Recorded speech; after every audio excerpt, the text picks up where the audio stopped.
Aloha and welcome to Wisdom Dialogues with Hope Johnson, coming to you from Hawaiian beaches on the beautiful big island of Hawaii. Hooray! Thank you so much for joining. So what's coming up really big and it's really fun right now is the body concept. It's so amazing how it plays out. It plays out. The body concept. When you're experiencing the body concept, basically what you're experiencing is an energy movement. It's like a flow of energy. Okay? Thoughts make energy. That's the first manifestation of a thought. Energy. Okay? And that's the body concept. That's what makes the body look like it's real. And that's what makes the body seem to be affected by its environment. And that's what makes a feeling of anger or fear or happiness or resentment or suffering. You see where I'm going? All those feelings. So in the illusion, the brain is interpreting this energy. This brain is like trying to make sense of energy. And it doesn't make any sense because energy itself is formed by thought. It's formed by the base thought of separation. There's no energy in reality. There's no energy. There's only love. There's only pure love. Energy is a manifestation. So the brain interprets energy. Tries to anyway. And you don't understand that. You don't need to understand it. It's not understandable. It makes no sense, actually. Look at everyone trying to make sense of the body, trying to figure out how it works, what's good for it, what's bad for it. You notice how that stuff always changes? Isn't that funny? Don't you think that's funny? I do. Remember when eggs were bad for you according to like mass population? And then they're good for you? That's people trying to figure out what's good for the body.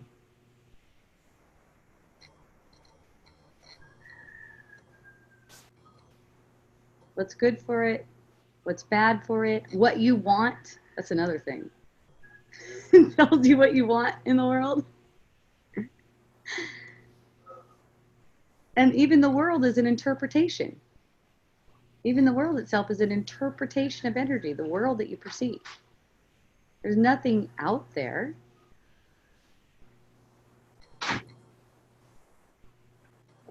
So it's funny, what I was inspired to write a lot about today was that concept of addiction. And it came up when I was on the Unschooling for Parents group, and it was about unschooling, because, unschooling, you let the kids do whatever. In the unschooling philosophy, you let your kids do whatever they're inspired to do. And you set aside your own judgments about what they should be doing. You just let them do what they're inspired to do. So someone said, well, I have a friend who would love to do that, but she's really worried about her son. She's really worried that her son's going to get addicted to video games because he spends way too much time on video games. Shouldn't I limit that? And, when someone asks me a question like that, like what they should do or what they should limit or what anything like that, I'm like, I don't have any advice on that. It's not like there's really a choice in any of that. But it's what I see is this idea of addiction that's a guilty thing. And this idea that you could do too much of something, that is a guilty thing. You know, and people say, and they see the results with this too, and you know, yeah, it's cool to use go ahead and use the concept. Is, you know, what I'm inviting you to do is just not hurt yourself with it. Not hurt yourself with it. As in, say you had a conversation with someone today, said they were addicted to drugs. They were a former addict, and it helped them to make themselves into that former addict so they can quit doing what they're doing. But here's what I notice: when someone tells me that, it's like the struggle is real and the struggle is ongoing, and I'm still struggling, is what they tell me. They're still struggling. Do you know what it's like to struggle like this? Well, yes. Yes. That's why I'm talking to you about this. Oh, hang on a second. Oh, Bob, are you with me? Are you with me? Yes, can you hear me? I can hear you. Oh, good. Okay, because my name keeps popping up and you never uh, responded to me. So here I Yeah, well, am. all of a sudden I could hear you because I realized my computer was on mute, and that's why I couldn't hear you before. Oh, Which I like it on mute because I don't hear all those other notifications, but I do want to hear you.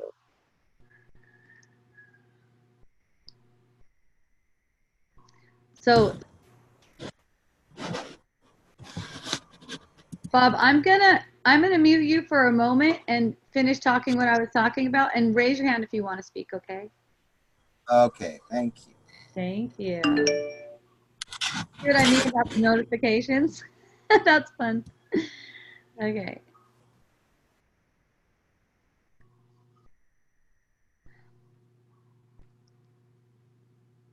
So, if you identify as the one who's doing drugs,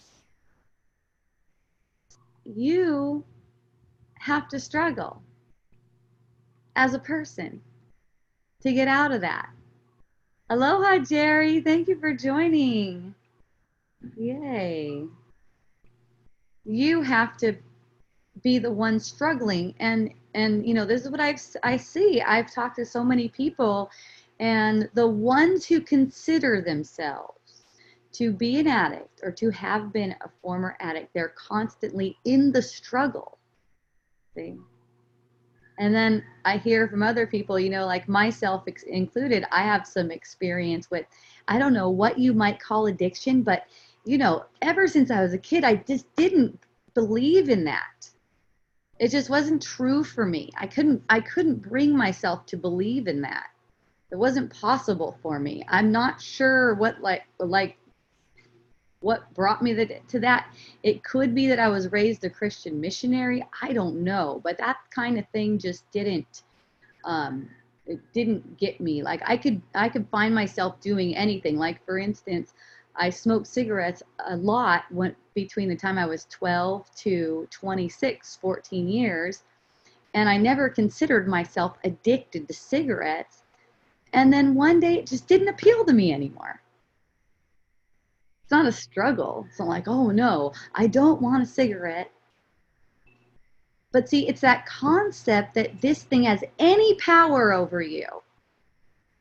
That's all it is. It's the idea that this thing, this substance, has power over you. And you know what? When you project that onto your kids, like they're not capable of choosing the truth. These things in the world have power over them. And you know, when you choose the truth, you just move toward joy naturally. That's just how it is. You just choose the truth, you move toward joy. If smoking that cigarette really isn't something that brings you joy, then you won't find yourself doing it anymore. That's just the way it works. If shooting that heroin isn't bringing you joy, then you just don't find yourself doing it anymore. That's how it works when you choose the truth. Okay? The other way is to choose illusion. And by that I mean make yourself into an addict. Give power to your body, give power to your brain, give power to the substance. Instead of taking all the power that you actually have. Instead of just taking the power that you have back, reclaiming your power. See? It's really that simple. And you know, the ego loves to complicate it. It's again trying to make sense of the illusion. The ego just loves to complicate it. Okay, now I have to do all these steps. There's a 12-step program. And the way the conditioning is, what I see is the way the conditioning is, and I'll tell you a story in a minute, is that people who are committed to being that addict or ex-addict get so afraid of hearing this. So afraid of hearing this. And you know, that's okay. That's okay. There's no one to convince. They're afraid of hearing that. They're not choosing the truth right now. They're still experiencing the illusion, which is not a bad thing at all. There's nothing wrong with it. That's what they want to do. That's what the fear response is. Fear is for upholding the illusion, keeping the illusion alive. One lady told me earlier today, well, studies show that your brain and body actually become addicted to substances. And I just laughed so hard because it's like, studies are meant to show that illusions are true. That's what they're meant for. They're studying the illusion. They're studying things in the illusion. The mind is all powerful. That's all that has power. The mind is making these illusions for you. For you. So you can see through the guilty concept that keeps you apart from reality, where there is no separation. There's still experience. It's not like there's not fun. There's fun. There's more fun than you can imagine here. It's not like there's not communication and togetherness and unity. But to reveal what's really true, to have it revealed to you, you have to be willing to offer up everything that you made. And that includes any concepts about your body, your brain, all those kinds of things, having any power. There's no intelligence there. In fact, there's nothing meaningful there. There's nothing that means anything. Those things, the body and the brain, they're like propped up to show you what you're not. So the story I was going to tell, just to illustrate that fear. So my daughter and I have an adult daughter, we're hanging out outside of a hotel at Disneyland. It's at Disney California something. And we're out there and we're smoking. And a man comes up and he goes, yeah, we're all out here doing our addictions or something like that. And I go, addiction? That's not real. That's just something we made up to guilt ourselves. And he said, oh, well, I'm an addict. And then he pretty much ran away. He had just lit his cigarette. Pretty much ran away. And I was like, wow, that's committed. You know, could have stayed. I wasn't going to argue with him about it. He can be an addict. It's okay.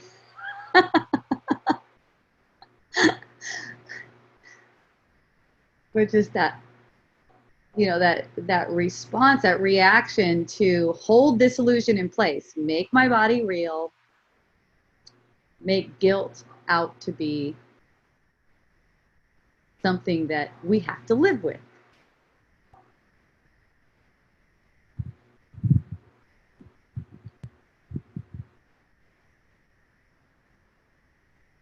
And that's your choice. You choose whether to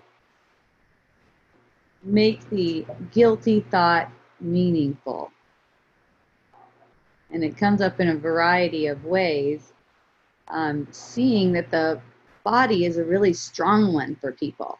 The things that people will get really reactive and fearful about is anything that has to do with diet, for one.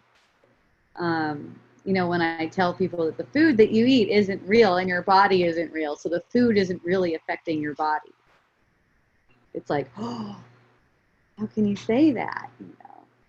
And then how can your body stay healthy if you really believe that? Well, you just stop trying to control it. You just go to guidance. You just ask for guidance in the moment. That's all. Ask for guidance in the moment. You don't have to do it. The guilty concept, the idea that certain foods are good for you and certain foods are bad for you, is just to make it as if you have to do it, like you're responsible for your body's apparent health. So then you're not asking for guidance. You're in denial of the guidance and that's there. You're not even asking, you think you know. You think you know what you want. You think you know what's good for you. See? And you don't. And you know what is most powerful is knowing that you don't know what's good for you. Because then you can just ask in the moment. It's perfect. And you can feel, you get to feel, where's the joy? Where's the joy? When you allow the joy in, and the only thing that blocks joy is these concepts that say you have to do it. You have to break your habit. You have to learn to eat healthy, for instance. You have to make sure you don't forget to wear sunblock, for instance. There's nothing like that. You have to make sure you take your medication.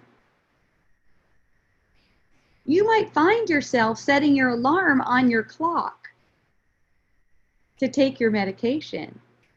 But it's just that knowing that all of this stuff that you see happening, even the stuff that you see doing, even setting the notification on your clock, is not coming by your choice or anything. It's a manifestation of mind. It's energy interpreted. So in that case, there's no burden on you. You just find yourself setting a reminder in your phone, for instance, but you don't identify with the thought that you're doing it out of your choice. Then the burden isn't on you. And everything you do, you know is perfect. It's perfect anyways. Thanks for the compliment on the hat. I appreciate that. I'm in the sun a little bit. Now I'm not. It moves quickly. Yay. I love you. I love you. Thanks, Joe. Yay. Oh my gosh, 2 compliments on the hat. Thank you, Constance. Saludos. Oh, I bet it's Latin or something. Hello or something like that. Studies are studying illusion. Don't you love that, Amy? It's like, let's see how this thing works. And then you're looking at something that's meaningless to find out how the meaningless works. It's pretty funny. Studies have shown. That just cracks me up. It's a good one. Look, this illusion tells you that this other illusion is real. Are we having fun with that yet? And people tend to go like, what you're saying is really dangerous. Is what I've heard a couple of times. It's really funny to me. Probably not funny to the person who's saying it. I don't know. But yeah, people say, man, this is really dangerous, because then I can just like totally like just eat sugar all day and sit around and, I don't know, not work out, different things like that. But the thing is, that's the ego again. That's saying you have a choice in it again. Saying that you have a choice in it. See? So without the guilty concept, there's no sickness. There's nothing that can cause sickness. Cavities. People were asking me about cavities before. Yeah, if you see cavities, if you have the perception of cavities in your kid's teeth, you'll see how that goes. Your body will be moved automatically. Either you'll probably take to the dentist, or you could be one of those natural people that researches some natural things. I don't know how it's going to go, how the story is going to play out. But look, you're having the perception of cavities and you're having the perception of your kid eating sugar. Those are not related. Those are not related. They aren't related. Okay? The past didn't happen, for one, and it's projected now. The past didn't even happen, and it's projected right now. You know why it's projected like that? To get a guilty feeling. To feel a guilty feeling. Nothing's happening. You don't really have any kids. There's no kids. There's nothing like that. You can say we're all kids like that. It's not like people having kids. There's no teeth. Of course, there's no cavities if there's no teeth. There's no past. There's just an interpretation of energy right now in this instant. And in this instant, there's something that's inviting you to project your guilty feeling onto it. That's all. The guilty feeling is already there. The guilty feeling is the base thought. It's an underlying thought that says you separated yourself from God. You separated yourself from heaven. And this is something that the veil of illusion helps us to forget about. So it's like people might go, oh, I don't remember myself separating myself from God. So it's an underlying self-belief. And this illusory world is propped up so that we can project the feeling of guilt that we got from the thought that we separated ourselves. We've never separated ourselves. It would be impossible to separate ourselves. In fact, if we separated ourselves, we would have no life. We would be dead. Okay? And in the illusion, it's kind of like we got a half a life or something. we have some life, but we have access to all the life. It's all being given to us, but we're kind of like pinching it off to about like 5%, okay, to be able to perceive ourselves in separation and get the perception of things like injury, illness, disease, addiction, of course, any kind of aging, conflict, anything like that. It's all just a projection of that guilty self-concept, and that's the brain interpreting that energy and reporting it back. And it's reporting that energy back. It's reporting the guilty self-concept, okay? So it's an interpretation. And then it's up to us. We decide whether to believe in that interpretation. We decide what interpretations we want to take as true. So if there's no guilt, meaning we did not really separate ourselves from reality, from heaven. We only thought we did. Then we're not doing anything here. We're not really doing anything. We're seeing something like a movie. We're seeing something like seeing a movie, but then we have the power to decide whether that movie is showing us something that's true or not. So we have the power to decide whether to project our guilt, that hidden guilt, onto the screen. So for instance, you see a cavity in your kid's mouth and you're stricken with fear, right? You're stricken with fear. Are you going to just allow yourself to feel the fear, or are you going to make it out like those cavities actually justify the fear? See, nothing in this illusion really justifies that fearful feeling. And fear, you know, the fear really comes from guilt. The base is guilt. It's that you separated yourself, and you know that's the base of it. And then there's fear and anger, you know. How could God forsake me? You know, it turns around to that. It's, why did God put me here? Why did God make this illusion? Well, God didn't make the illusion. That's the thing. That's the great thing, because it's like, yes, God. You could say God created the world, but this isn't the real world. This isn't the real world that God created. What we perceive as physical things, a physical reality. Teeth that can decay, anything like that.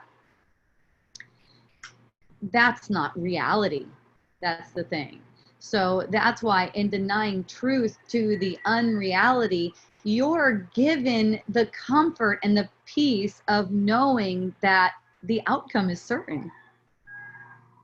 You know, the outcome is certain. There's nothing you need to do about anything in the world.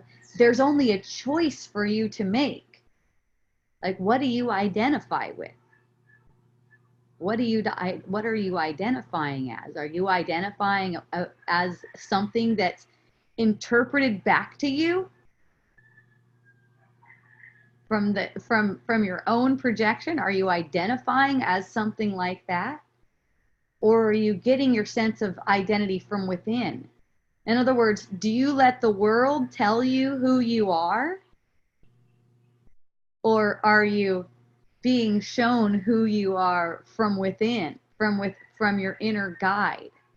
See, everyone's become so accustomed to letting the world tell you, well, this is how it is. This is what kind of person you are. You know, it's fun, and it's fun to play with that too. You know, even someone ask you, hey, you know, what kind of food do you like? And then you're like, and you wait for the thoughts to occur to you. What kind of foods do I like?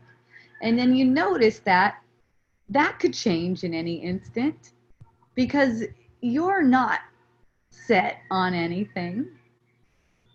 Oh, I like this. Oh, I like this over here. Just being in that, allowing yourself to go for joy.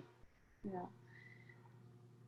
I have a fun story about that too. I was at the beach with a friend of mine, and she said, do you like to go in the water? And I was like, well, you know, not so much.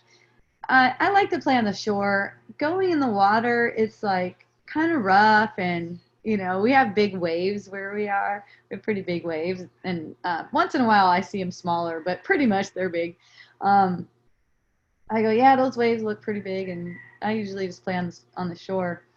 And as soon as I heard myself say that, I go, oh, that's interesting. That's interesting. I don't know. When I'm saying that, I don't even identify with that. It's funny. It just comes. So then we're in the ocean. We're in the, you know, where the water's just coming up kind of like on the sand. And we're getting in a little bit, kind of like knee deep. And all of a sudden, a huge wave comes. To me, it looks huge. And I find myself diving under it. And then I'm out in the ocean. And my friend is looking at me like, what in the world? There I am out there right after, maybe like 30 minutes after. Oh no, I just stay on the shore. And I'm like, wee, this is so fun. And I see myself go back and forth like that. Like, it'll be like, sometimes I'm out there in the ocean. And then other times sometimes I find myself not even going in the water for a spell. It's just not not identifying. You just always are in a state of asking for guidance. It's like, you know, it reminds me of Access Consciousness, where they talked about staying in the question. That's what that reminds me of. I think they talked about that the most. It's like staying in the question, you know, not coming to any conclusions. So when people ask me to, and I talk about myself, it makes me laugh because I know it's not really true. I'm just making things up. Things are just coming to me and I'm saying them. Oh yeah, I'm like this. I'm like this. You know, anything can occur. I don't know. I like this kind of food. I only eat, I found myself for a spell only eating raw stuff. Only eating raw meat and dairy and stuff like that for like 8 months or something. And after a while, I found myself doing something else. So notice how when you get caught up in some kind of dietary concept or something like that, though, this is what I got out of it. It was really fun 8 months. I got super judgmental. It was fun. It was quite a long time ago, probably like 15, 16 years ago. Getting super caught up in judgmental thoughts about what everyone else was eating. And it's really fun because I see that reflection coming back from other people doing that. And I'm just like, aw, that's so sweet. I know how that is. Everyone else is doing it wrong. I got the right diet. I figured it out. I know it's healthy. I know it's good for me. I know it's good for you. See? But in being in I don't know, it's just in the moment. Even if in the moment I'm making a diet plan, it doesn't matter. There's no right or wrong here. It's just a matter of recognizing that you're not doing it. It's playing out. It's playing out of the body concept. And then everything's light about it. You're using it in that way. You're using it to undo the illusion instead of hold it up.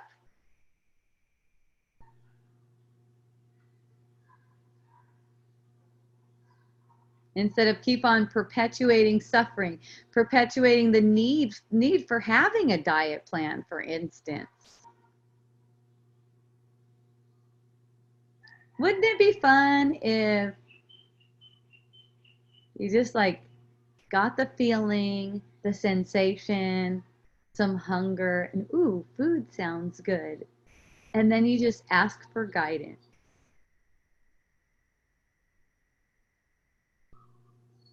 You get the sensation, oh, the thought occurs to you, oh, maybe I'll go dancing. And you know, when you're asking for guidance, basically you're asking in the way of feeling. You can feel it.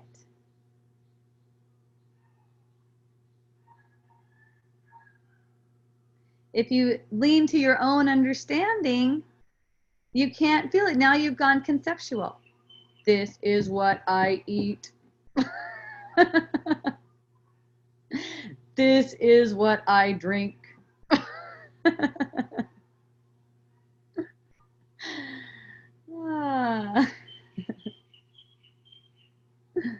This is when I smoke. This is how many smokes I'm allowed to have. You know, you can find yourself doing that. It's just let it be light. Because you're not even making the decision. You're not even making the decision to do that. You're not making the decision to quit. You're not making the decision to start. You're not making the decision to cut down. You have no choice in that. Even the thought that occurs to you, I really want to cut down. When the thought occurs, oh, I really want to cut down. I cut down on smoking, for instance. It's not relevant. It's not meaningful one bit. It could mean that you'll find yourself cutting down if that's what's joyful for you. But see what I mean about how you always move towards joy when you allow joy right now. But it's like, okay, What am I going to do? How am I going to do this? No, you just automatically move towards joy.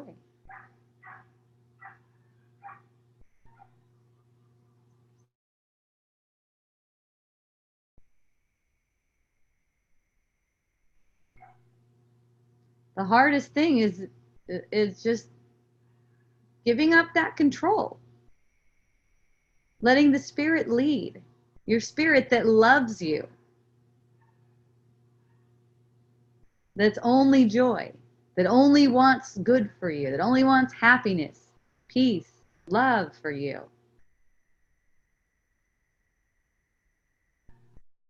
Why is there this big fear of listening to that which loves you? Because it'll undo this illusion. The ego can perceive a threat. The ego knows this is a threat. And the ego is going to put up all the defenses.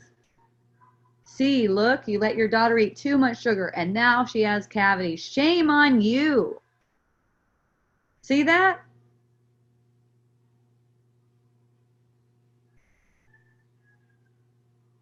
It's make believe. If you don't believe it, if you don't believe in this worldly cause and effect, it has no meaning for you. Things can just play out as they do, and you can be in constant communication, listening to your spirit guide all the time. And it's a wonderful voice to listen to because it's always joyful.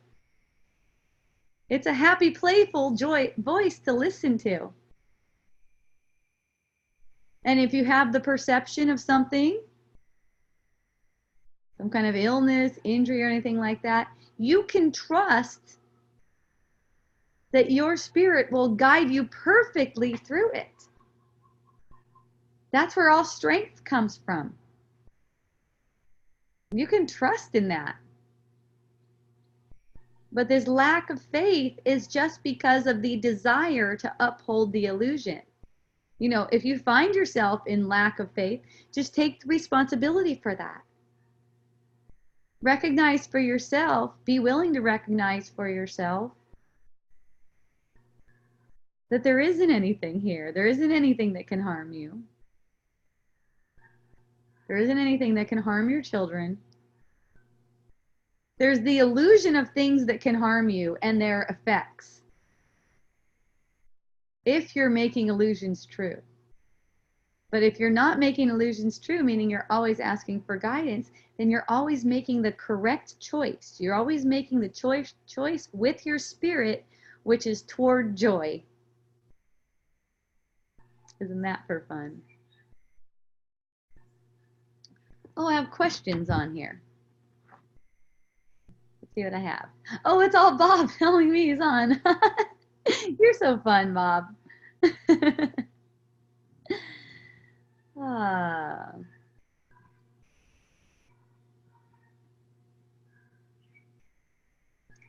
Anyone has any questions, feel free to raise your hand. You can also write to me on Facebook. I am looking at those comments, so go ahead and send me anything that's on your mind.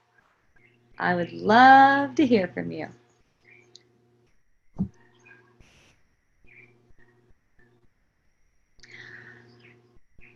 So, I have a friend that asked me a really fun question recently.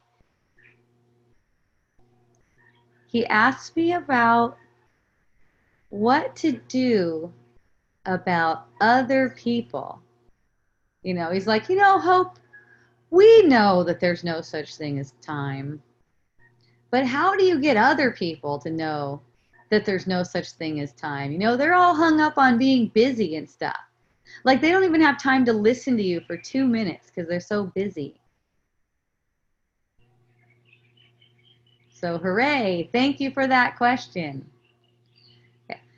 So those people, all people, are your projection. They're arising for you. They're arising for you.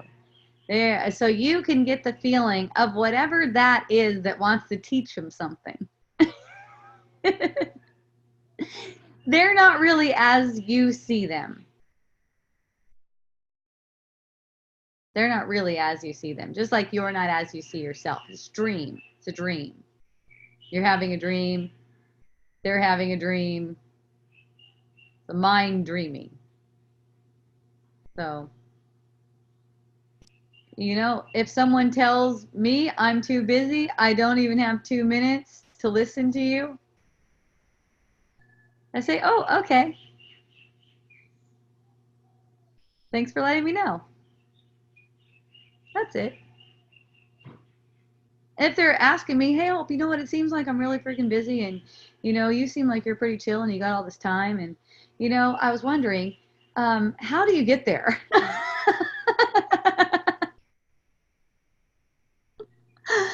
That's a different story.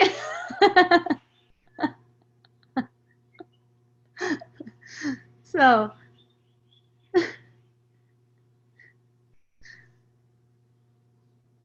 and you know, if that's your question, if that's the question you mean to ask, then I say, whenever, and you know, I spent years going through this feeling, a feeling of overwhelm. Yay, I love the feeling of overwhelm. Welcome, feeling of overwhelm. Yes. Yes. That was a common theme for me, the feeling of overwhelm. I have too much to do. You can ask my husband. He knows. Way too much to do and not enough time. I do not have time. That was my saying. I do not have time. So, you know what? It's just like anything else because it's an interpretation of energy. I realized that the sense of overwhelm was just a feeling sense. My brain was making an interpretation, and I got the feeling of overwhelm, and I loved it. I loved it. Actually, haven't had that sense lately. That's funny. But boy, did I, especially when I opened up to it. When I first opened up to it, I started getting the feeling very intensely. It was big. Yeah, girl, I see you. I see you. I'm going to unmute you in a minute, too. Yeah.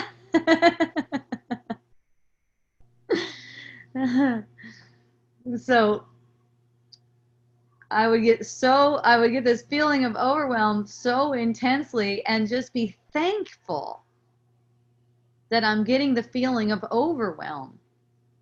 Be so thankful, and it would be painful, emotionally painful. That's how it is. But you know what? So is childbirth, apparently. Apparently. But then there's people having orgasmic childbirth, and I myself had one pain-free childbirth. It wasn't quite orgasmic, but I see how it could go there. I wasn't trying for orgasmic. Didn't even occur to me. I was trying for painless. So, yeah, it's just like that. It's like this painful emotion of overwhelm, and you know, you can diffuse the pain a little bit by projecting it onto the thing that actually diffuses the pain a little bit by projecting it onto the thing as if I'm so overwhelmed because I have da da da da da da da da to do. You can start laying out what you have to do. Or you can just get the feeling of overwhelm and let it intensify as much as you can handle. You won't go further than you can handle anyways. Let it intensify as much as you can handle in your body's energy field. And that's how the thought construct that's making that illusion gets healed. And that's why I don't see that. And that's why if I do get the perception of overwhelmed, I'm happy about it. See? So it's not like, it's my experience that I don't have recent, you know, I don't have recent years memory of having overwhelm.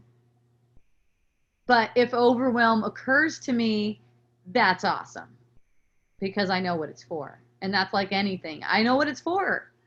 So good. Good. I'm not a person who doesn't get overwhelmed. The person is unreal. The person is unreal. The person is a thought construct. thought construct, which has been redesigned and reformed so much that the thought construct of overwhelm is no longer resonant with it. It's not resonant with my body's energy field. While it was resonant with my body's energy field, I got the feeling of it and stopped projecting it onto the world as if the world, something in the world actually justified the feeling. See? That's why it's gone, apparently. And you know what? If I get the feeling again, I know what it is. So it's not like it's gone and I'm attached to it being gone either. It can come back. I don't mind. I told some friends coming over, telling me, we want to talk to you about our situation. Okay, that's fun. They come and they talk to me about their situation. I give it to them straight. Another friend tells me, I had to just tell them, I can't do it anymore. And, for me, it's just like, oh yeah, come back anytime. It's, it's hilarious. It's hilarious. Come back anytime. And you know what's funny is that the attraction to that, because the energies don't resonate, if they're not really there for healing, they're not going to keep on coming back to me. I don't have to shut it off. I can just laugh about it. Okay, there she is. Wait, I unmute you? I unmuted you, didn't I? You unmute now. Okay. Yeah. Hello. Hi. I'm so excited to see you. Oh, ditto. I've still been seeing you. Oh, thank you. I had no. Oh, and the Wawa, the ones that you're taping on Mondays, resonating with me.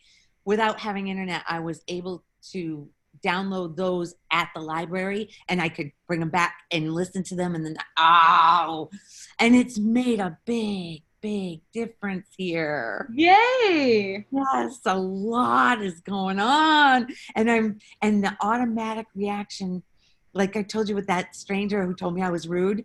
Yeah. Oh my God, it was immediate for me to say, I'm so sorry. And I immediately said, thank you for telling me. And I didn't even know I could do that. I mean, I'm listening to you so much that it just happened. Yeah, it just happens. Isn't it fun? It was so cool. And there's just been so much. Oh, did I just see Lori's here? Hi, Yulia. I've been listening to all of it while I was silent. But yeah, there's been so much going on. My sister and I mean, I literally apologized for one of those Wawa ones. You said it's so much easier to apologize than to hold up that false sense of person that's not even real. So I told her, I said, I needed to be the good aunt back then. There was a belief that I needed to save the boys from you, and I'm so sorry I wasn't there to support you as a mother. I just blatted it all out, and we were looking eye to eye, looking in the left eye, and I was saying, she was like, thank you for that. Mm-hmm. Oh, it was. Isn't that lovely? It's so awesome. Yeah, especially now that I'm down the street from her living. Oh, how sweet. And then I remember you would talk about how you had issues with the way your son was raising his daughter too. Is that all worked out too with that whole thing? There's still I haven't even thought about that because I'm away from that now. Oh, right. But I can still see a story in there. I still see. So when it comes up, it will be felt, because that's immediately, it's the feeling, because that's all summer. That's what happened, was all feeling. I mean, everywhere I looked, it was triggering feeling, and I just couldn't get ahead of it. It was just so overwhelming. But it's like you went on a retreat, Lori. I did, of my own, a like 3-month long retreat. Yeah. And coming out of it, and it's like, wow, the clarity Wow. Yes. Pretty cool. Yes. And I thank you so much. I thank you so much too. So cool. Thank you for doing that. It's so awesome. I mean, just letting that in. And you know, you've been so persistent. You've been with me since the beginning of Wisdom Dialogues, which was what, like 3 years now? Yeah, it's been a little bit. And you know, you've been so persistent with it, you know, and just, you know, you let all the questions come out, you ask all the questions, and you know, you listen. I'd see you get frustrated, I'd see you come back again, I'd see you say you lost it, and you come back again, and you know, you just never gave up. And you know, I knew you wouldn't. And it's been so inspiring. I'm sure it's been so inspiring for so many people. Oh, I hope so. Of course. Because you just want this but then you see that you've projected them the way they are. Yeah. So really, they have no choice. Yeah, and that's how you give them. That's how you kind of like A Course in Miracles talks about, is extending love to them. Yeah. You extend the love to them from within. You know, so you know that they're making a choice right now for illusion. That's all. The way you see them isn't true, but you know that they're making a choice for illusion, and you honor that. It's okay. Yes. It's okay. It doesn't matter, and it doesn't matter what it leads to. You know, it doesn't matter, because the outcome is 100% certain. The outcome is love. And this dream will fade away. Love is all that will remain. So it doesn't matter what you see anyone, you know, anyone seems to be choosing the wrong thing for themselves, for their body. Say they're doing drugs or something, you know, just in making that choice for yourself, to see that it's choiceless. Right. and that everything is playing out according to what's in everyone's very best interest. Then you can be there for them. Go ahead, Lori. Well, just looking back, seeing every single thing has to be exactly how it was. Yes. Everything. Well, it has to in order to be that in your memory right now, because there's only right now. Remember, the past is projected right now. How could it be different? Exactly. It's like you're making it up right now. So cool. So cool. Julia. Oh my goodness. Oh, Julia. She's such a sweetie. Oh. Yeah, Julia is. Julia's been hanging out with us for a while too. And she has too. Yeah, yes, and she's been inspiring too. Yes. The boys and the video games. Yeah, the boys and that's such a big one. I was on a conversation about that today. I don't know if you saw it. Yeah. You know, about video games. It's like, hey man, it's like, you know, this is meaningless stuff. And look, at the news gets involved. And they do studies. There's studies both ways. This is the funny fucking thing. There's studies both ways. There's studies that say how bad video games and electronics are for kids. And then if you join the group Unschooling Gamers, I recommend this if you're a parent or not. It's a really funny group. Just to check it out. It's called Unschooling Gamers. It's for kids that don't go to school but game all day. And their parents are supportive of it. If you come on there and try to talk about how to get your kid to go outside, you're banned. So they have studies that show how good this is for your kid. Exactly, because it's the norm for the generation of us. It's almost like glorified when you say those kids, I used to play outside when I was young, and they should be doing exactly what I did when I was young. Yeah, it's really funny, because it's like we were pissed at our parents going, man, why can't I listen to that rock and roll that I want to listen to? You know, in my day, that's what it was. It was like, Yes. you're not allowed to listen to rock and roll. You know, Nancy Reagan was up there talking about rock and roll's bad. And my mom believed her. And there's no rock and roll. And then the next thing I know, I'm feeling judgmental. And I read about this in my book, Unschooling for Parents. I'm feeling judgmental about my son, who's now an adult. He just turned 18, sitting around playing video games, eating a bunch of Cheetos, and, you know, not getting any sun, not going outside and getting sun, and not playing outside. Mm-hmm. And I had so much judgment about that. And one day I realized, oh my gosh, it's the same thing. It looks scary to me, but it's nothing. It's nothing. It's always like that. Every generation has one. Every generation bitches about. It's no different than us bitching about somebody else living their life. They shouldn't be doing that. They should be doing this. I'm doing this. They should be doing, you know?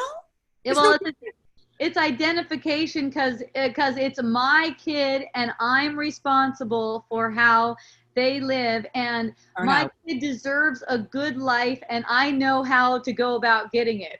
Right. Because ours is so good. Because I know exactly what they need to do to be the happiest. Because I'm so happy. It's so unconscious, though. It is completely unconscious. And innocent. And totally innocent. That's why there's not anything wrong with it. And that's why it's like, we don't have to change people. So, you know, it's like, people ask me, should I just allow them to eat whatever they want and do it? And, you know, one answer is, well, I don't have advice on that. And another one is, not if you don't have the faith for it. And what I mean by that is, you know, if you're projecting that they're going to suffer consequences for it, if you're projecting that, then, you know, watch where your joy is. What your joy may be, your best joy, your most joy may be to put that restriction on your kid so that you don't have to project some kind of bad outcome for them. That's exactly what it is. Exactly. Yeah. If that's the best you can do, that's the best you can do. And, you know, you're not gonna get punished or anything for it. And, you know, your kid's gonna be the happiest and learn the most if you're allowing yourself to go toward joy in the most way, in the most sincere way that you can, is allowing yourself to go towards joy. So say, okay, you know, when I'm driving around in my car, I ask my son to put his seatbelt on if he's in the front seat. He doesn't like to wear a seatbelt at all. I asked him, will you put a seatbelt on? Oh, you're in the front seat. The first time he asked me why, and I said, I don't know. You know, for some reason, I just feel afraid of a policeman seeing that and giving me a ticket. That's it. You know, it's just like super honest. Mm-hmm. I feel afraid. Yeah. It's okay. There's nothing wrong with that. No. That's the feeling that you're getting. You're still able to get the feeling. You can't help putting the restriction on or not. You might get the illusion that you can. You know, there's some people that read A Course in Miracles and think, okay, I'm just gonna choose to not put the restriction on, and it's kind of like you're in a battle with yourself because you're really scared, and then you're making yourself even more scared. You're making yourself even more fearful by thinking that you have a choice in that. And you know, it's like, that's not bringing about anything you want.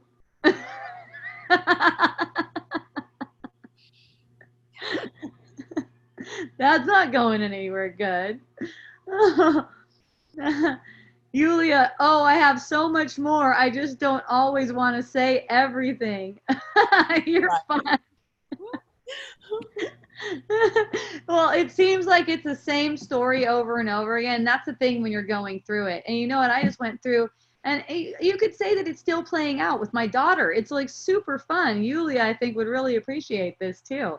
Because you guys probably remember some years back, she even came on with some dialogues with me before and was sitting next to me. I think Yulia was there. I think Julie, I think Yulia was there, and Lori was there too. I forgot your name for a second. I said Julie, and it was like, what the fuck is her name? That's amazing. And so recently we went through another phase, and actually I'm not going to go on to this too much because I went on to it a lot in depth in the podcast that you're going to get that I just did yesterday. But my daughter was super. At one time, Bob brought this to my attention at the end of Wisdom Dialogues yesterday.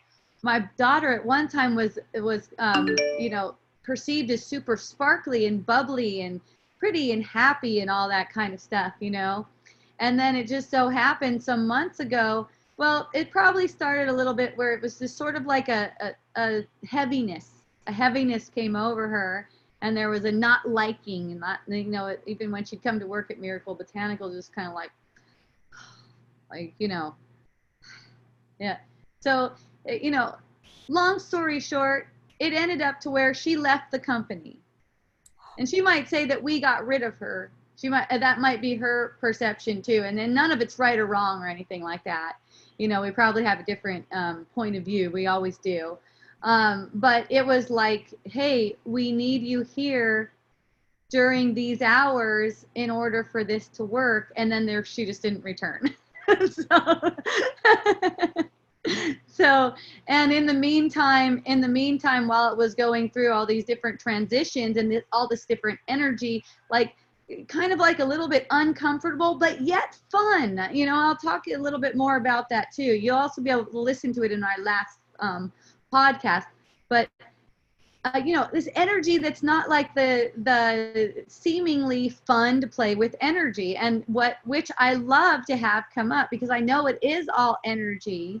And I know what it comes back to. I know that it always comes back to that certainty that we're unified as one. So there's just an allowing of the energy to play out and play out and play out however it does. So come to find out, my daughter brought it to my attention. I had asked her before, I said, hey, are you doing cocaine? And she got super defensive, just like really, really defensive. She's like, you're being judgmental of me and stuff like that, and I was like, oh, okay, no problem, you don't have to answer that.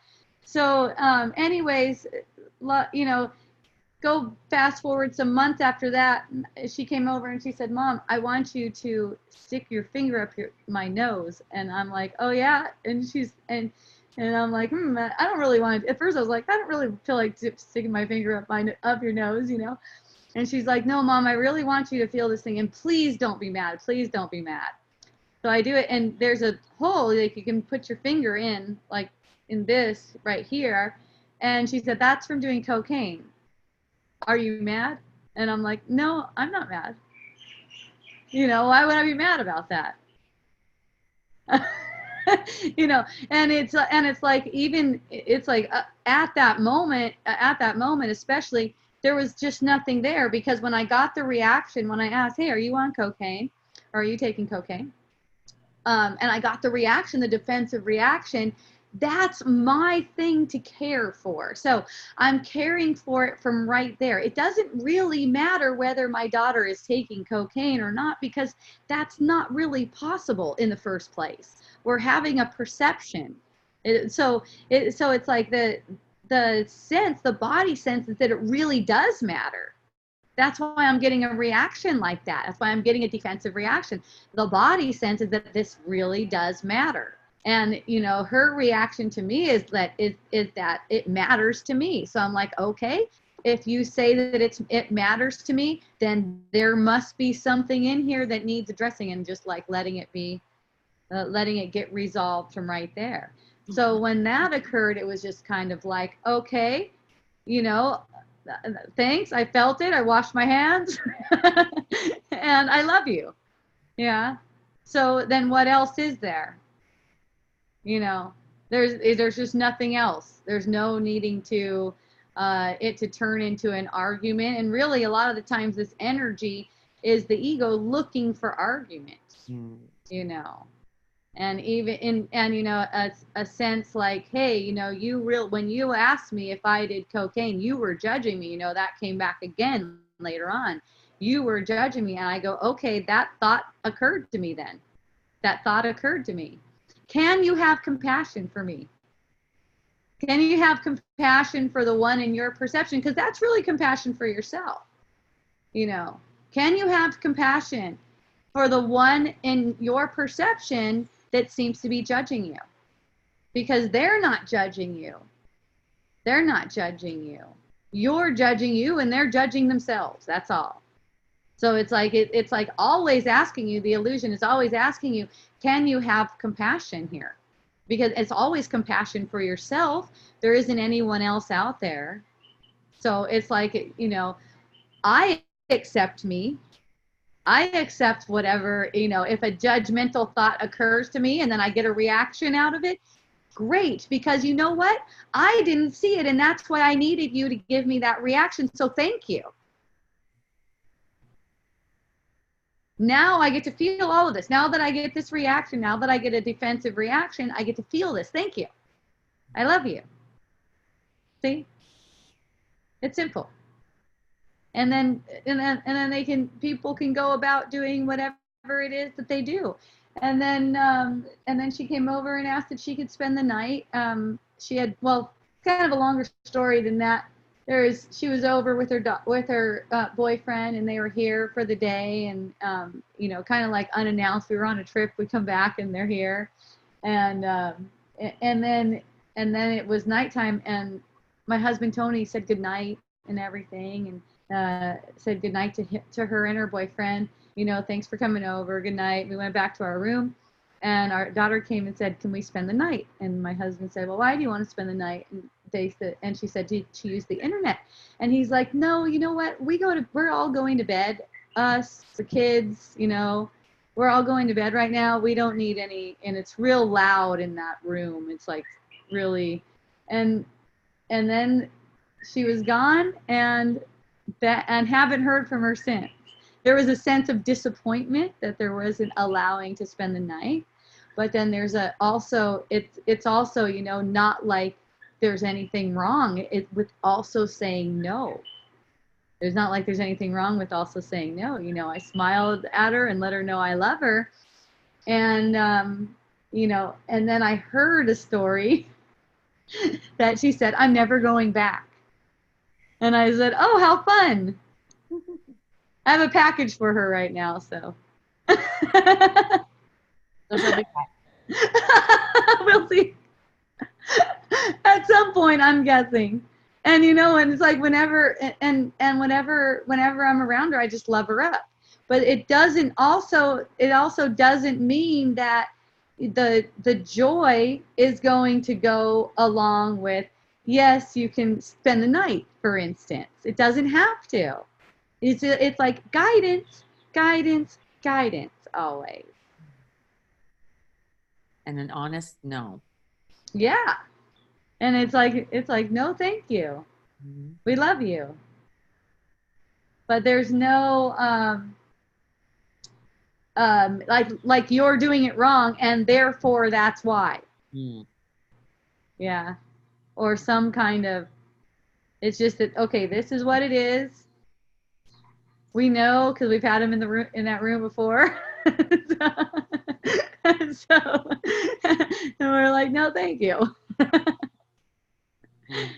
It's fun. And all love. And Yulia's raising her hand now. I thought Yulia would appreciate that. Yay, Yulia. Yay, Hope. I just thought it's time to join you guys. Yay. Enough writing. I want to be with Hope and Lori and everyone else. Where's your face? I didn't. Oh, let me move her to panelist. Oh. Yeah, there's like moving them to panelists or just letting them. So those of you on with me, if you don't want to have your face in the video, just so you know, if you raise your hand, you can just talk and not come on video. Mm-hmm. Like these other peeps are coming onto the video side with me. We're used to it. Why am I not on video? It says that I am, but I am not. Oh, nope, it's black where Julia is. Exactly. What did I do? I don't know. I have you on my side. Yeah, exactly. That is really weird. Does this computer have no webcam? I have a new computer. I'm gonna have to talk to somebody about that. Do you have a green button? A green light at the top showing? Nope. Oh, I don't see anything that looks like a webcam on it. Oh my goodness. Oh my, that is really Oh funny. my Wait, I think maybe there's a way to get it. Yes, I know how to. It is. It was hidden. It was hidden. I had to pull it out from the back. It was like a new computer was all like taped there, and I had to pull it out. Yes, good to see you. Okay, it's good to see you, Yulia. Good to see you. I'm not far from you. Really? Oh yes, you're like 3 hours from me. Hours? I'm in Fort Myers, yeah. Fort Myers, yeah, that's about 3 hours from me. We could meet halfway though. Yes, we could. Text me Okay. on Facebook or something. Yay. Like Pope Johnson fan club meeting in Florida. In Florida. In Florida, yeah. Yes. I have like so much going on lately, apparently. So many stories, and each time catching myself judging myself for someone else. So much fun. Isn't it fun? Because then you just get the feeling of that. That judgment has no effect. Yeah, I guess. Yeah. And also, again, one of those things where I get into a conversation about something, about the story, and I later go like, why did I do that? You know what? Here's the thing. You can only be happy and laugh at everything if you choose. Right.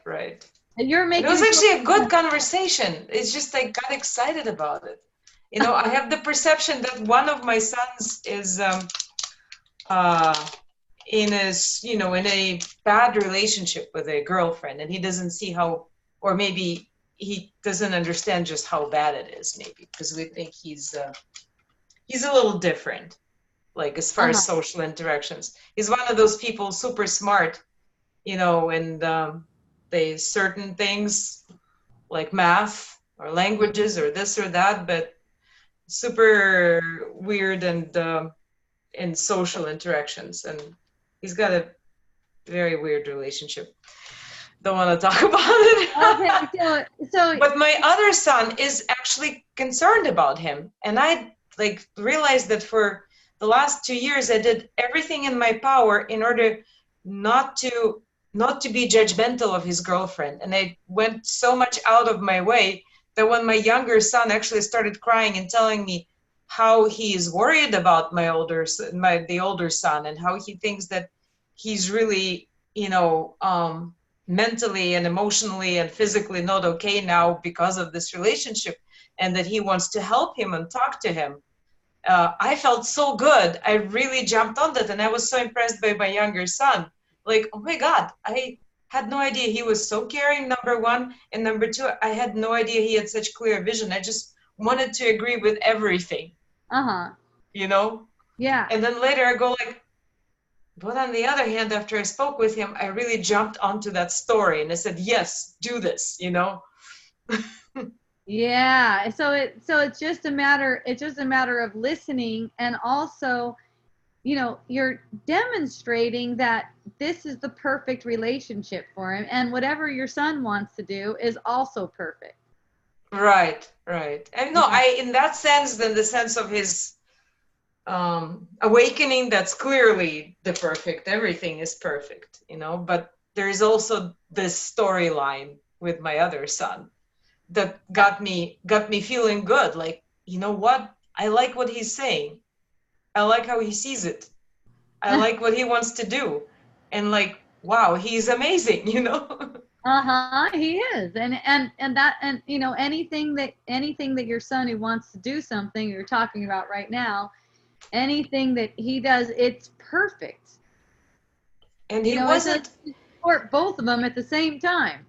And somehow he was saying about, something about how that girlfriend is this and that, but it wasn't like judgmental in the sense like she's bad.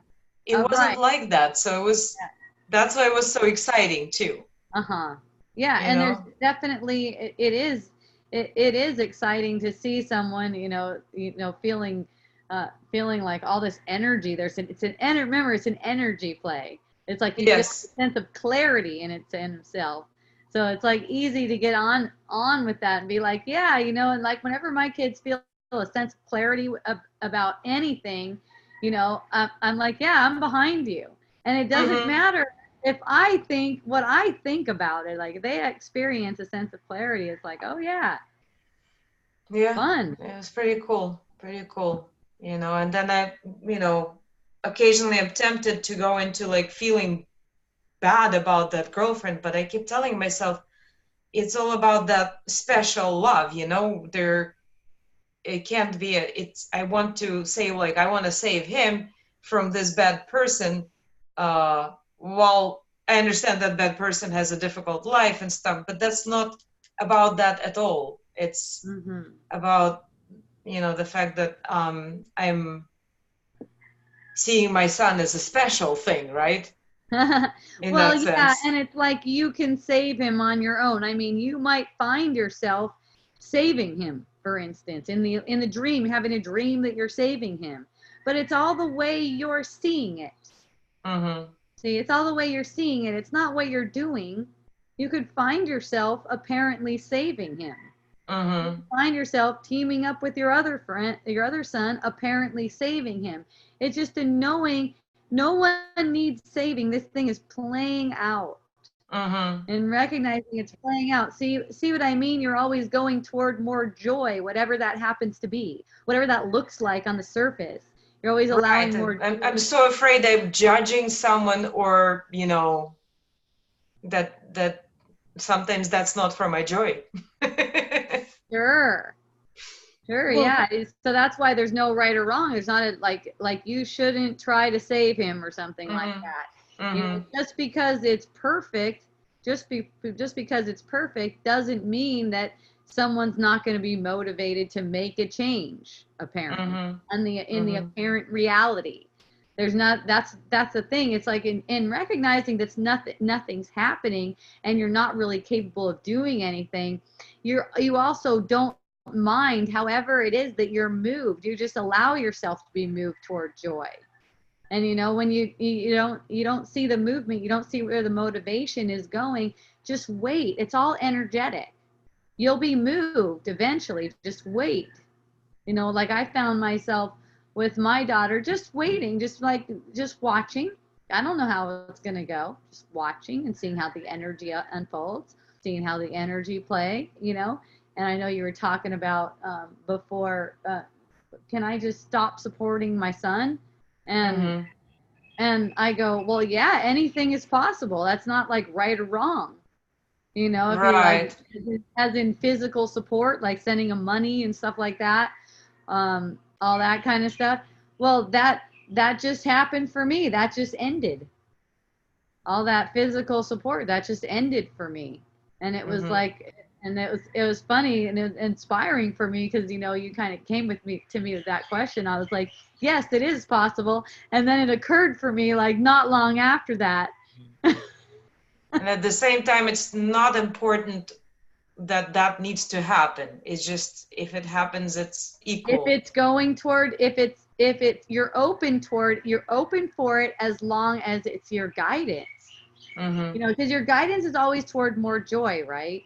Mm-hmm. You're not closing anything off. And remember, it's all energetic because it's not like I get guidance that simply says, okay, it's time to stop giving money to your daughter every week. Okay, it's not like you just get guidance like that in words, but you're open to anything that you perceive and constantly allowing joy for yourself, and all that just plays out the way it needs to.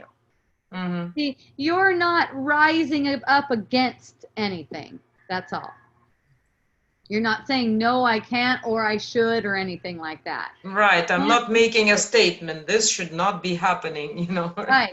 You're just like, oh, this is how it's going, Right. and it's real easy, and it's joyful, it's easy, it's happy, it's playful, it's fun. Mm-hmm.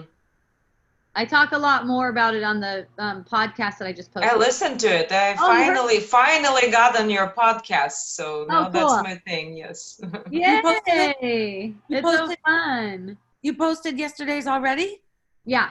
Nice. So I can hear it now. I didn't see it yet. That's neat. And you know, recently I got reminded of your lava experience. I mean, I'm not having anything personally, but remember my Puerto Rican boyfriend Yeah. that lives with us. We were Yeah. gonna go for a big vacation to Puerto, not big time wise, but I was going to meet up with an old friend who was going to come from Europe for her birthday with her husband. And it was going to be like the meeting of the century in Puerto Rico. And guess what? They're having earthquakes and everything is in the town where my boyfriend is from is things are bad. Buildings are collapsing and people, and now it's not so bad. There are no more bad earthquakes, but the earth keeps shaking every day. There's no power, no water, and people are living in the streets because nobody wants to go inside. So all our plans fell apart, and his mom moved basically here. And it's such an upheaval. Like, who knew all this was going to happen, you know? Yeah, that's it's like, wild. whoa, you know what is happening? Everything is like, we're not going, and I don't know when we're going and if we're going, and now we don't have a place to go to there, and now he's gonna, you know, accommodate his mom here, and for a while she's gonna live with us, and it's like, whoa. Everything is changing, but I felt that energy where it's like a total upheaval, and it's like I couldn't tell the day before. Yeah, I know exactly what you're talking about. Right. I could not imagine the day before how it was gonna go.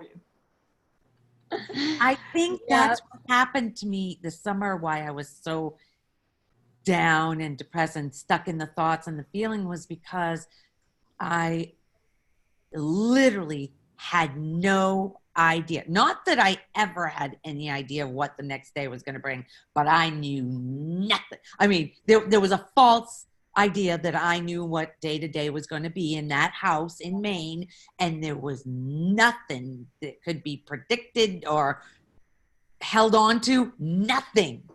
All my belonging, everything is gone. That's great. You and me both, Lori.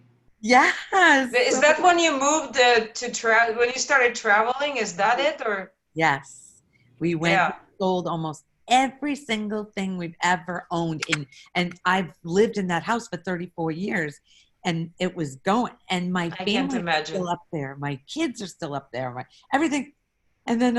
We came down to Florida and we hadn't ever lived in this condo. We bought it in May, but we didn't live in it.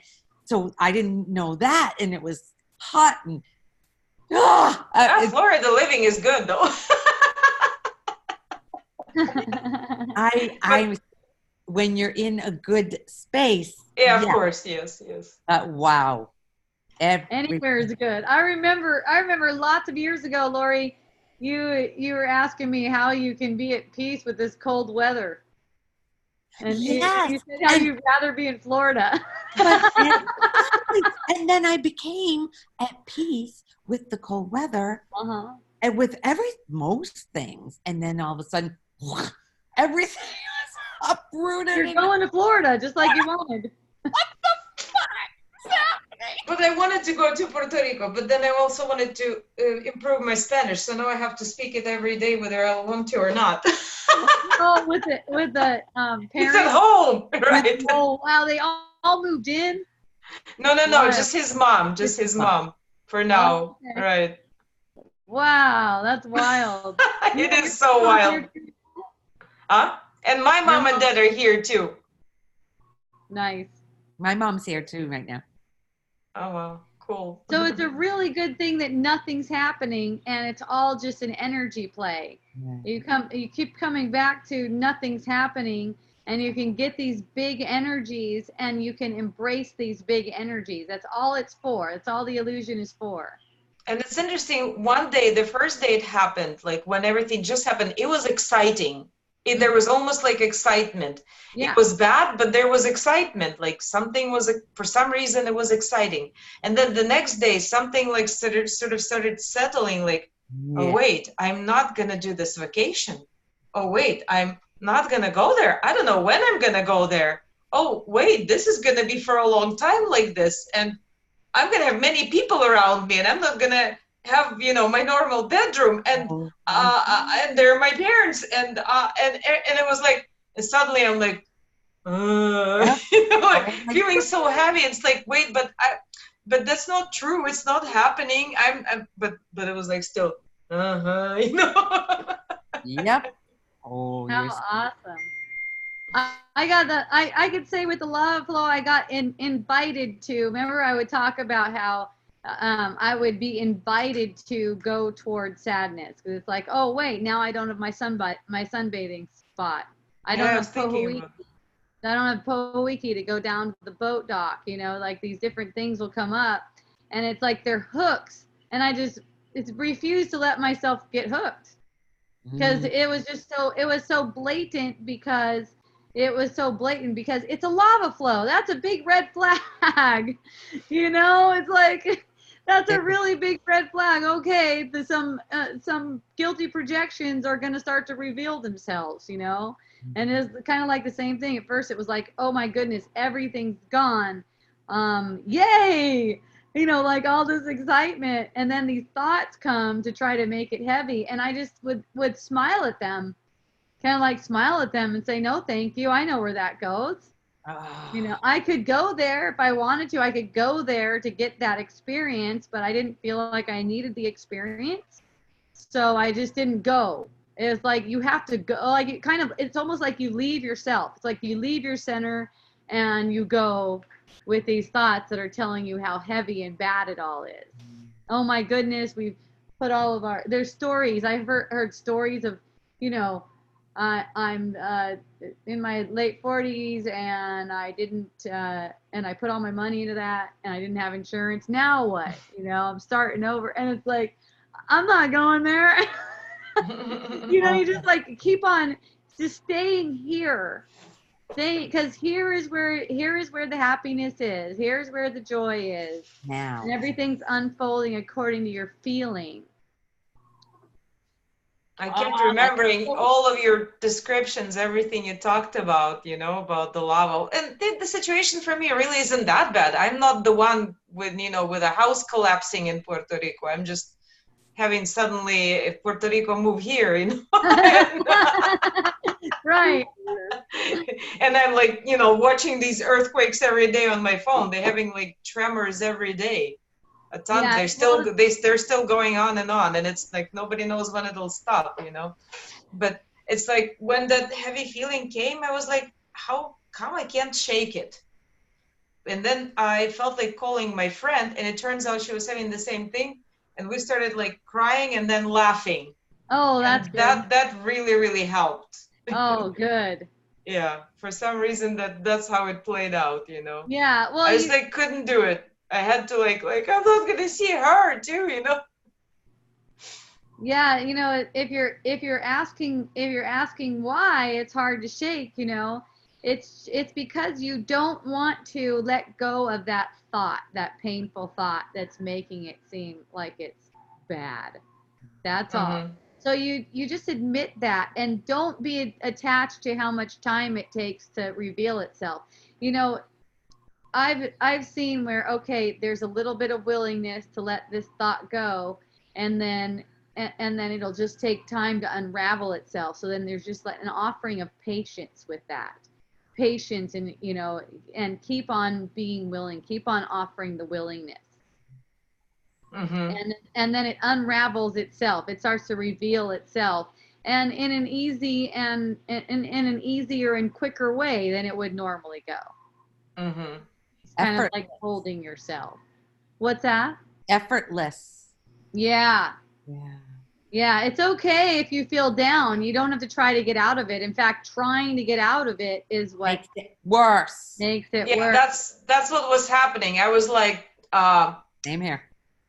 Criticizing myself for being down, like I should not be, but I am. I should not be, but like, oh, screw it. I'm just not going to feel that. I'm going to call my friend and tell her. There you go. I even Yeah, projected. feel it. And then she's sitting there and crying with a glass of wine. Aww. But like in a, crying and laughing too. Yeah, that's good. See Like, how this sucks. we really help each other? It's Right. It's sweet. Yeah. What were you saying? I even projected my sister-in-law to say to me, I thought you had this all down. I thought you knew all. Oh, I know. That's so fun. Oh my God. Don't you love it? Oh, it was perfect. At the time, I didn't love it, but now I see. Oh, I love these reminders. I love it. You're like, I thought I had it down too. Shit. Yep, that's exactly what I said. Yeah. Exactly. Yeah, I did too. That's that one where, okay, you haven't come as far as you think, as far as, your willingness to make a choice. That's all it is, a willingness to make a choice for peace. You haven't come as far as you think, but this that you're going through right now is something that can deliver you to that, So you see these kind of things that you're perceiving as hard times as something that delivers you. It's almost like it births yourself to a new place. So to where you can choose, like, for instance, a lava flow and thoughts occurring to you trying to hook you, and you can choose. It's just that in that moment, you can't really choose just because you don't know you have that choice. You're not seeing it because there's all these defenses against it. Right. And by admitting I must want this, I'm making this up, it really helps to unravel it. And you were doing that, Lori. You were like, hey, I'm making this up. I know I'm making this up. And how did that work out? Yep. It unraveled it for you. Yeah. I knew that it was exactly what needed to happen. But boy, that wasn't helping with the pain because I was resisting it. Yeah. I see clearly I was resisting. I didn't want to feel it. Yeah. And when I was here in this condo in October before we left out for the trip to Texas, I felt I actually let it be because it was happening in the morning. The morning I would wake up with automatic thoughts and ugh. And then I remember saying, it's okay. Just feel it. It's okay. I'm telling myself out loud, it's okay. Yeah. And letting the feeling come in. And that was the beginning of it going back the other way. Yeah. You see that. So it's kind of like you develop a knack for it. Wouldn't you say that? Because you get to know what that is like to get the feeling and let it kind of be embraced in your body's energy field. Right. Not pushing, not trying to fight it. And knowing the difference. Knowing the difference. Yeah. Yes. And knowing the difference. And that, that's what Wisdom Dialogues is for. That's what it leads to if you're willing to see and you're willing to practice. It's a little bit willing too. Just a little bit willing. Just a little tiny bit. Just a little tiny bit. That's what I'm calling practice. Practice might not be the word that resonates for everyone, but that's what I'm calling practice. And it's just like willingness in the moment. Am I willing? Oh, am I not willing? Oh, I'm not willing. Okay. That's also part of the practice. It is. It's really awareness. And then when you're seeing the thoughts coming in saying, oh, damn, I didn't.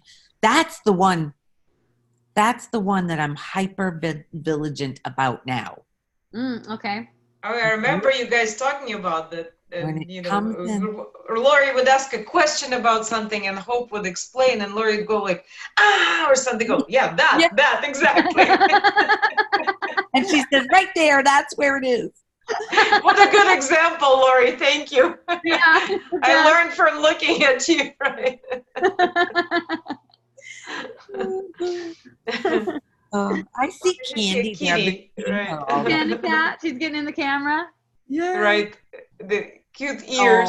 Oh, look Oh, at that. This is a lava cat. She made So it. cute, so She made it. cute. She ended up running away when we evacuated, went to a friend's house, and she ended up running away for a couple weeks because she got scared. Of And we course. were gone, but she came back to my friend, and then he brought candy to us. Oh, That's so Hello, sweet. Althea. Yay. I didn't know she was missing. Yeah, she was gone for 2 weeks, and we got her back all skinny. Oh, Oh, Yeah, now she's really fluffy again. yeah, she is. And she's just Very the cute. cuddliest. She's just the cuddliest cat. oh, I love cuddly I cats. can see that, yeah. And she's just really gentle and cuddly. Yeah. It's really Even sweet. when She Braun was drools. mauling her when she was What? little. Even when Braun was mauling her when she was little. Oh. When he was little. When he was little, yeah, we got her big. But yeah, Braun will like make her do things. Yes. I felt so bad for her, but I think she loved it though. She's that Yeah, kind of cat. she never clawed him. She just Yeah. went along with it. Yeah, you can play with her like she's a toy. She doesn't mind. That's unbelievable. Yeah, what a cat. They're so different. They are so different because my sister's cat would tear you apart. That's fun. Yep. Not if I didn't need it, that's for sure. Mm. I love that coat. Hope. Oh, awesome. Thank you. Yeah, it's adorable. Yeah. It looks thicker than a regular sweatshirt. Oh, yeah. I think it's hemp and cotton. Nice. Yeah. Cool. Yay. So we went over addiction today. We talked about video games. We talked about what didn't we cover? Well, we talked about time. We talked about overwhelm. That's when I think I covered that guy's question. We talked about heavy feelings, and you mentioned again about like what it is to get the feeling, because that's like something that's not so simple to understand. Oh, good. Let's go over that again, because that's really what, what I mean to share with you is this knack for being able to make that choice in the moment. And you kind of like are led there through your own inner guide. I'm just giving some pointers, So that's why I tell people nothing I say is true. Get the feeling. Get the feeling. So when you're triggered, what you're experiencing is a contrast. You're experiencing a contrasting feeling. It's a contrast to joy, to what you really are. And so when you get that contrasting feeling, you turn your attention. This is your willingness, okay? You're willing to just turn your attention to the feeling, and instead of giving your attention to what seems to justify the feeling in the world. That's that pivot where you pivot your attention from making things in the world out to justify your upset feeling. So that's what's going on. That's how you can get that feeling of upset after the excitement. Because you have the perception of, oh man, now I've got this and this and this. And those are like hook thoughts. Underneath that is a feeling, a very upset feeling, that those thoughts will help you to minimize, actually. So that's why when you're making the choice for the thoughts, you just want to diffuse that feeling a little bit, but you don't want to heal it right now. So when you're recognizing what choice you're making there and what choice you have, eventually you start to make the choice for embracing the feeling and not pursuing the thoughts. And it changes you. It changes everything. You just don't need to go with triggers anymore. Right. So I have a real life situation that happened that I could talk about. Great. I was down at the pool Wednesday, and I was talking to a guy, and at the pool, and we got done talking, and then we fell asleep, and we woke back up, and we started talking again. All of a sudden, my phone rang. Scott called, and the guy says, "Oh, because I started to put my phone jack in so So I would put it in my ears. He goes, "Oh, you're having a private conversation, right?" I said, "No, I don't have anything to hide." So I said, "If you don't mind, I'll talk to him with you right here." Well, so the guy was like, "I don't mind." Well, we went longer than normally. Him and his wife ended up leaving. And then a man came from the other side and said, about, I don't know, 20 minutes later, he says, "You are rude." And I looked at him because I was so into my conversation with Scott. He goes, "I would never do something like that. Talk for an hour and a half in front." And he had this attitude and everything. And immediately I felt it. I felt the rise of whatever, the person that was wanting to go back at him, but it stayed. And I went, "Oh," I felt it. And I said, "Oh, I'm so sorry." I said, "Thank you for telling me." I said, "I will remove myself." That was it. Yeah. Yeah. See how it's like there's no argument or anything. It's just No like, argument, no nothing. Yep. It was over. Done. And Scott was like, "Wow." It was so cool to actually get the feeling effect, then say, I apologize, which was simple. It wasn't. Yeah, it just comes out when you're allowing it. Exactly. And then the thank you for telling me. Yep. I know exactly what to do. I'll remove myself.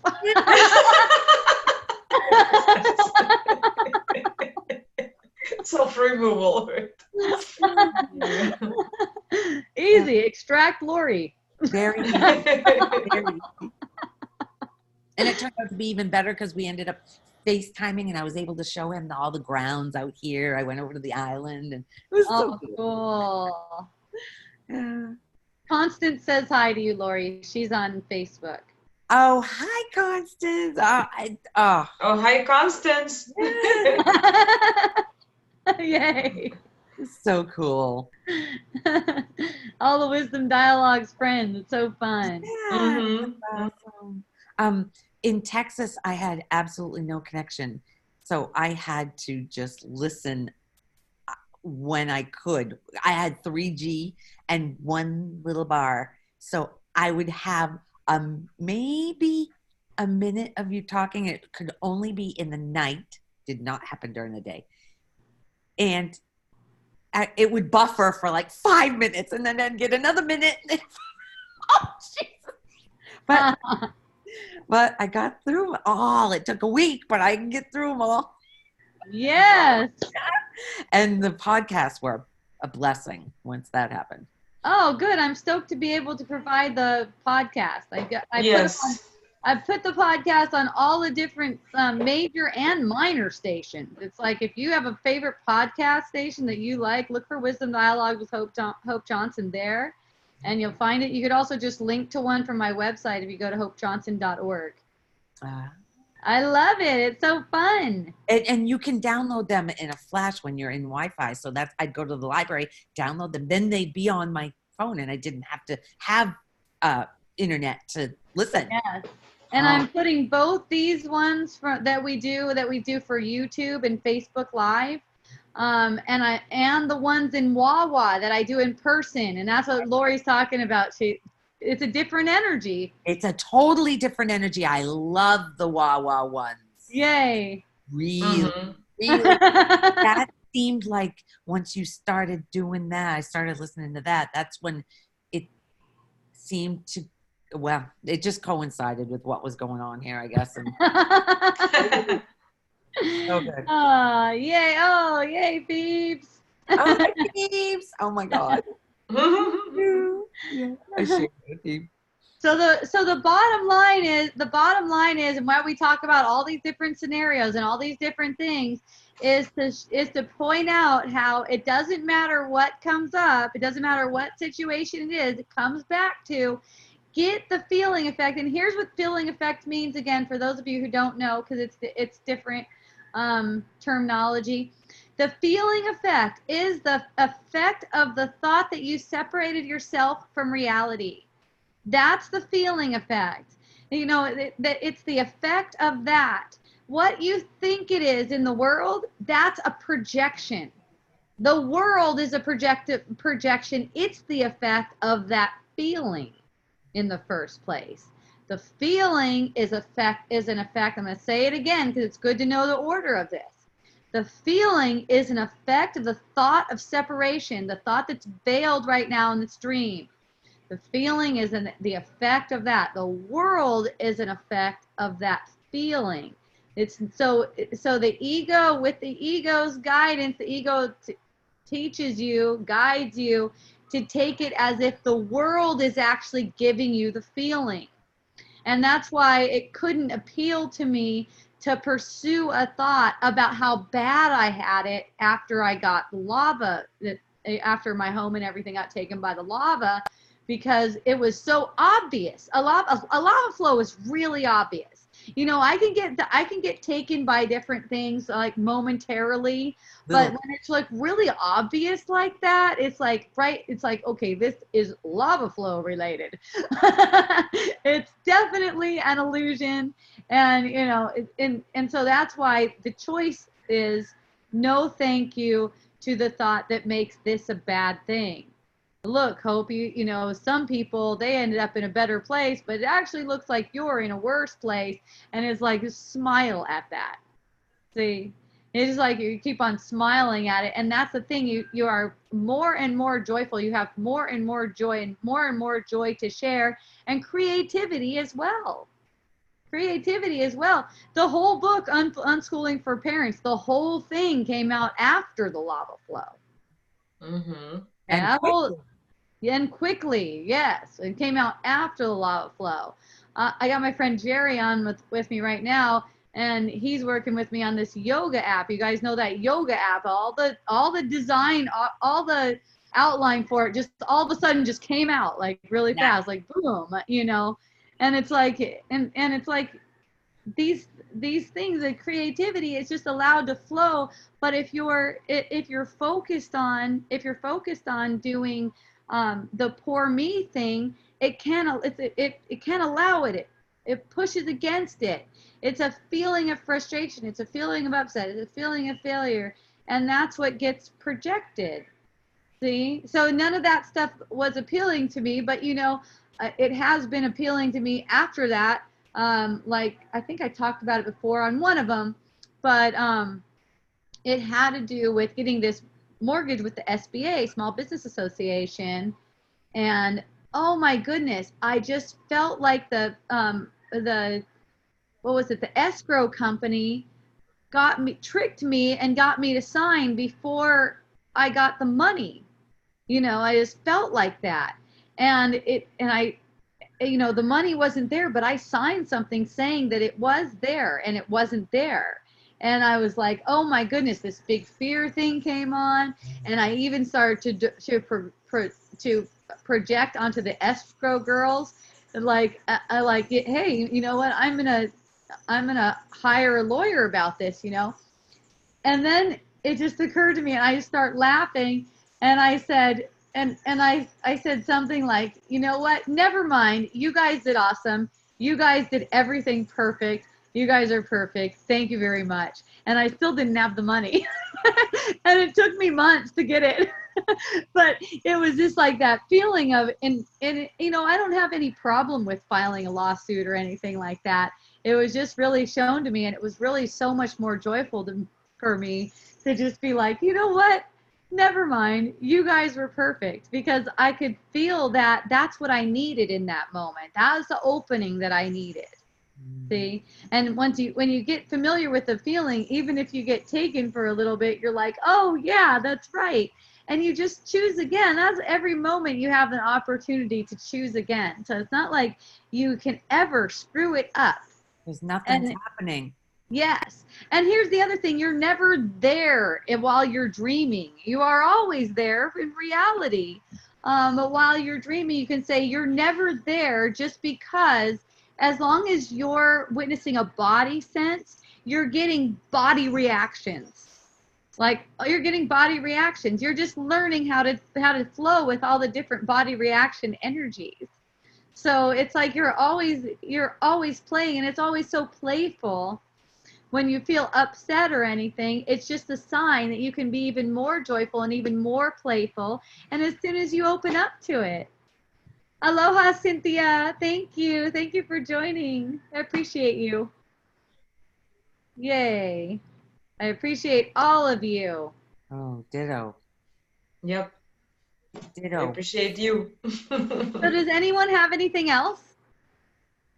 Anyone can raise their hand or type something. So we are using other so-called others, seemingly. Right. They're Are not there to you. using them to wake up to this dream of separation. Yeah. We are Yeah, and you using can say, yeah, you can. You just use everything. You use everything. What you see of them isn't really who they are. So you remember that. So really, you're using your perception of them. perception of them, right? Right. You're using your perception of them. You're loving them because when you're allowing love for yourself, it's getting extended to them automatically. So you're loving them and using your perception of them to undo your guilty self-concept. So when I'm seeing my sister or somebody say something about that low life that lives at the end of the street, and that automatically is painful here. Oh, good. Automatically, I feel that pain, knowing that nobody's a low life. There's no. So after that feeling is felt,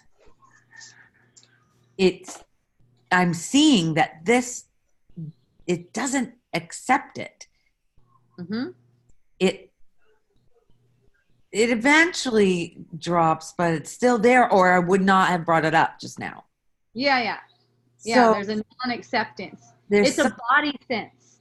The non-acceptance is a body sense. So you're just accepting that non-acceptance. You're not trying to change it.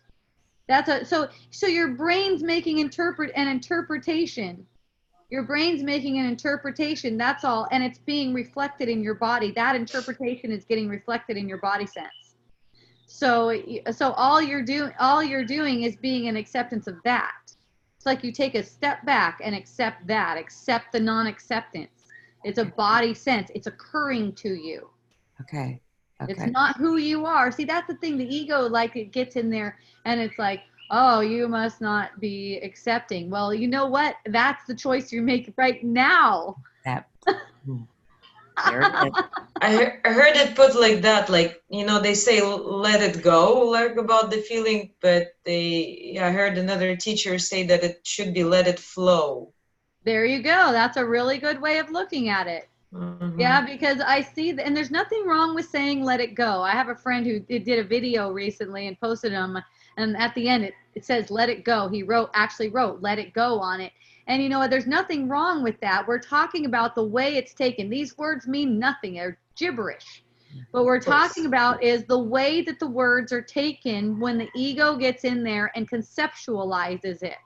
It's like there's something wrong with you because you can't let it go now. You're like, I want to let it go, but I can't let it go, and that's because you're trying to let it go.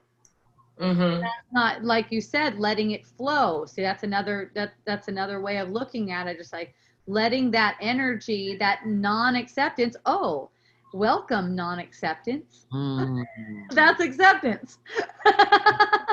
Right. And it's like I gave the example of my daughter saying, "You judged me." It's like, okay, and I accept that.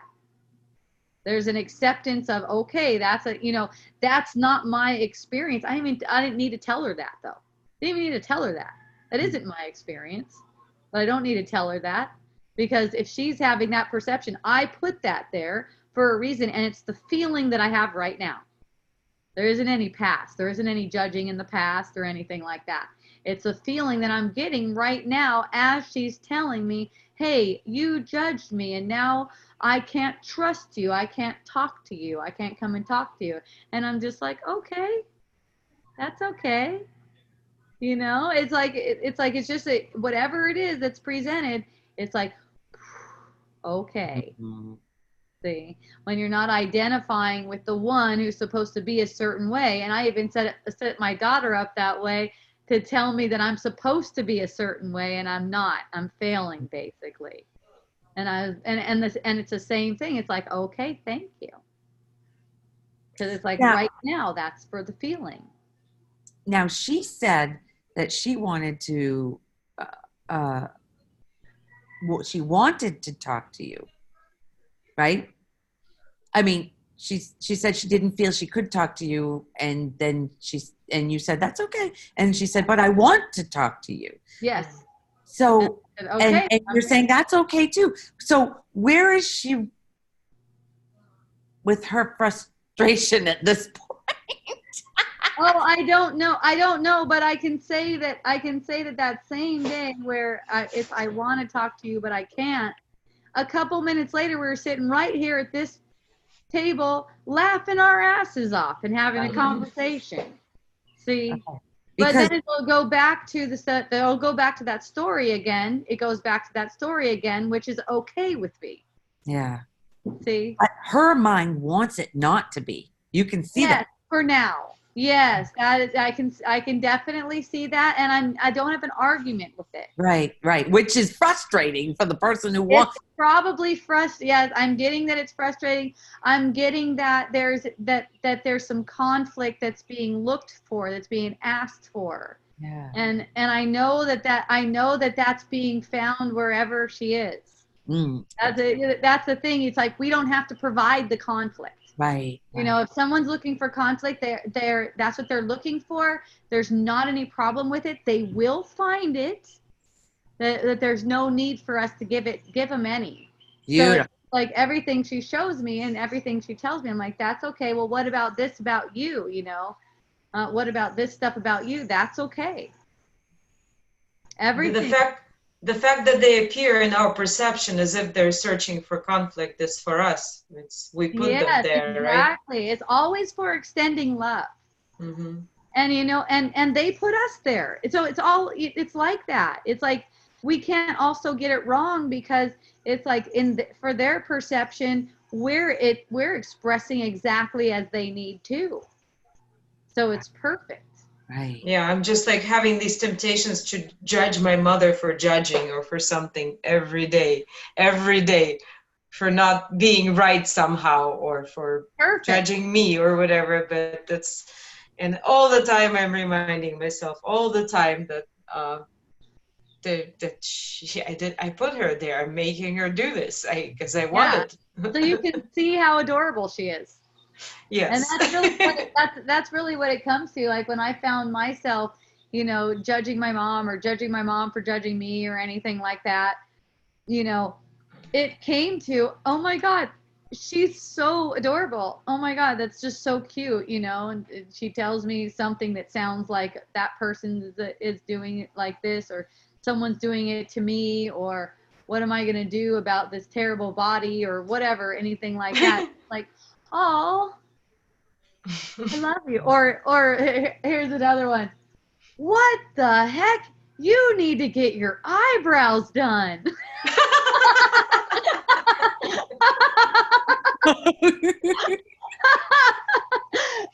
It was so good. It was so good. I was sitting in front of her. We were, you know, we don't get face to face that much. And I just looked at her and I go, why?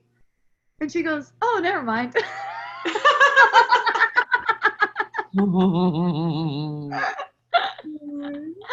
I guess there's a certain vibe, there's a certain feel where your eyebrows are supposed to be a certain way. I guess. I don't know. I just let them grow how they do.